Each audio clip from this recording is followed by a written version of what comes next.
ಶನಿವಾರದಿಂದ ಐಪಿಎಲ್ ಪಂದ್ಯಗಳು ಆರಂಭವಾಗಲಿವೆ. ಕಳೆದ ಬಾರಿಯ ದುರಂತದಿಂದ ಎಚ್ಚೆತ್ತ ಆಡಳಿತ ಮಂಡಳಿ ಸ್ಟೇಡಿಯಂನಲ್ಲಿ ಕಟ್ಟುನಿಟ್ಟಿನ ಕ್ರಮಗಳನ್ನು ಕೈಗೊಳ್ಳಲಾಗಿದೆ. ಮುಂದೆ ಯಾವುದೇ ದುರ್ಘಟನೆಗಳು ನಡೆಯದಂತೆ ಕೆಎಸ್ಸಿಎ ಗಣಹೋಮ, ವಿಶೇಷ ಪೂಜೆಯನ್ನು ನಡೆಸಲಾಗಿದೆ. ಸ್ಟೇಡಿಯಂ ಸುತ್ತಮುತ್ತಲಿನ ಗೇಟ್ಗಳು ಹಾಗೂ ಸ್ಟೇಡಿಯಂ ಒಳಗಡೆ ಪೂಜೆ ಮಾಡಲಾಗಿದೆ. ಜಿಬಿಎ ಪಂಚಪಾಲಿಕೆಗಳ ಬಜೆಟ್ ಮಂಡನೆಗೆ ಮುಹೂರ್ತ ಫಿಕ್ಸ್ ಆಗಿದೆ. ಮಾರ್ಚ್ 27ರಂದು ಪೂರ್ವ ಮತ್ತು ಕೇಂದ್ರ ನಗರ ಪಾಲಿಕೆ ಹಾಗೂ ಮಾರ್ಚ್ 28ರಂದು ಉತ್ತರ, ಪಶ್ಚಿಮ ಮತ್ತು ದಕ್ಷಿಣ ನಗರ ಪಾಲಿಕೆ ಬಜೆಟ್ ಮಂಡನೆಯಾಗಲಿದೆ.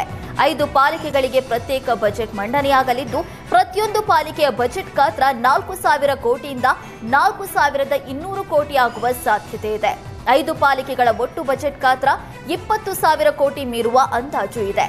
ಜನಪ್ರತಿನಿಧಿಗಳು ಇಲ್ಲದ ಕಾರಣ ಪಾಲಿಕೆ ಆಯುಕ್ತರೇ ಬಜೆಟ್ ಮಂಡನೆ ಮಾಡಲಿದ್ದು, ಮೂಲ ಸೌಕರ್ಯಕ್ಕೆ ಹೆಚ್ಚಿನ ಆದ್ಯತೆ ನೀಡಲಾಗಿದೆ. ಉದ್ಯಮಿ ಸಿಜೆ ರಾಯ್ ಆತ್ಮಹತ್ಯೆ ಎಂಬುದು ಎಸ್ಐಟಿ ತನಿಖೆಯಲ್ಲಿ ದೃಢಪಟ್ಟಿದೆ. ಅಲ್ಲದೆ ಸಿಜೆ ರಾಯ್ಗೆ ನಟಿಯೊಬ್ಬಳು ಹನಿ ಟ್ರ್ಯಾಪ್ ಮಾಡಿ ಹಣಕ್ಕೆ ಬೇಡಿಕೆ ಇಟ್ಟಿರುವ ಬಗ್ಗೆ ಕೂಡ ಸಾಕ್ಷ್ಯಗಳು ಲಭ್ಯವಾಗಿದೆಯಂತೆ. ಎಫ್ಎಸ್ಎಲ್ ವರದಿ ಹಾಗೂ ಸಾಂದರ್ಭಿಕ ಸಾಕ್ಷಿ ಆಧರಿಸಿ ಸಿಜೆ ರಾಯ್ ಶೂಟ್ ಮಾಡಿಕೊಂಡು ಸೂಸೈಡ್ ಮಾಡಿಕೊಂಡಿರೋದು ಸಾಬೀತಾಗಿದೆ. ಆದರೆ ತನಿಖೆ ಮುಗಿಸುವುದಕ್ಕೆ ನಿಮ್ಹಾನ್ಸ್ನಿಂದ ಸಿಜೆ ರಾಯ್ ಸೈಕಾಲಜಿ ರಿಪೋರ್ಟ್ಗಾಗಿ ಪೊಲೀಸರು ಕಾಯ್ತಿದ್ದಾರೆ. ರಾಷ್ಟ್ರೀಯ ಹೆದ್ದಾರಿಯಲ್ಲಿ ವೀಲಿಂಗ್ ಪುಂಡರ ಹುಚ್ಚಾಟಕ್ಕೆ ಕಡಿವಾಣ ಬೀಳ್ತಾ ಇಲ್ಲ. ನೆಲಮಂಗಲ ಬಳಿಯ ದಾನೋಜಿ ಪಾಳ್ಯದ ರಾಷ್ಟ್ರೀಯ ಹೆದ್ದಾರಿಯಲ್ಲಿ ಪುಂಡರು ಭಯಾನಕ ವೀಲಿಂಗ್ ಮಾಡಿದ್ದಾರೆ. ಡಿಯೋ ಸ್ಕೂಟರ್ನಲ್ಲಿ ಬಾಯಲ್ಲಿ ಸಿಗರೆಟ್ ಹಿಡಿದು ಹೆಲ್ಮೆಟ್ ಧರಿಸದೆ ಹುಚ್ಚಾಟ ಮೆರೆದಿದ್ದಾರೆ. ಇತರೆ ವಾಹನ ಸವಾರರು ಪುಂಡರ ಹುಚ್ಚಾಟದ ವಿಡಿಯೋ ಮಾಡಿ ಆಕ್ರೋಶ ವ್ಯಕ್ತಪಡಿಸಿದ್ದಾರೆ. ಪೊಲೀಸರು ಇಂಥವರ ವಿರುದ್ಧ ಕ್ರಮಕ್ಕೆ ಆಗ್ರಹಿಸಿದ್ದಾರೆ.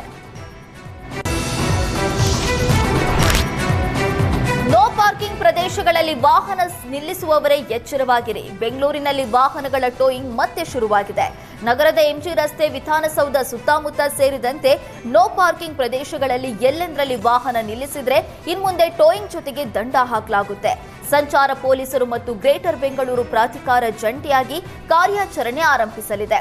ಮೊದಲ ಹಂತದಲ್ಲಿ ಕೇಂದ್ರ ಮತ್ತು ಪಶ್ಚಿಮ ನಗರ ಪಾಲಿಕೆ ವ್ಯಾಪ್ತಿಯಲ್ಲಿ 2 ದಿನಗಳಲ್ಲಿ ಪ್ರಾಯೋಗಿಕವಾಗಿ ಟೋಯಿಂಗ್ ಆರಂಭವಾಗಲಿದೆ. ನೋ ಪಾರ್ಕಿಂಗ್ ಉಲ್ಲಂಘನೆಗೆ 500 ರೂಪಾಯಿ ದಂಡ ನಿಗದಿ ಮಾಡಲಾಗಿದೆ. ಟೋಯಿಂಗ್ ಶುಲ್ಕ ಬೈಕ್ಗಳಿಗೆ 650 ರೂಪಾಯಿ ಹಾಗೂ ಕಾರು ಮತ್ತು ಇತರೆ ವಾಹನಗಳಿಗೆ 1,000 ಇರಲಿದೆ. ಟೋಯಿಂಗ್ ಮಾಡುವ ಮುನ್ನ ಮೈಕ್ ಮೂಲಕ ಅನೌನ್ಸ್ ಮಾಡಲಾಗುತ್ತೆ. ಜಿಬಿಎ ಈಗಾಗಲೇ 3 ಟೋಯಿಂಗ್ ವಾಹನಗಳನ್ನು ಒದಗಿಸಿದೆ.